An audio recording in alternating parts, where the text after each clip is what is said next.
In front of me is Poco F7 Ultra, and today I would like to show you how you can set up face unlock. Begin by opening settings and scrolling to click on fingerprints, face data and screen lock. Then hit face unlock and enter your current locking method. Finally hit start.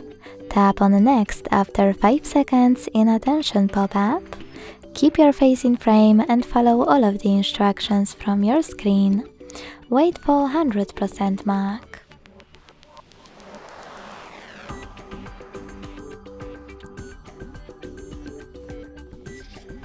Then name your face data however you want to and hit done.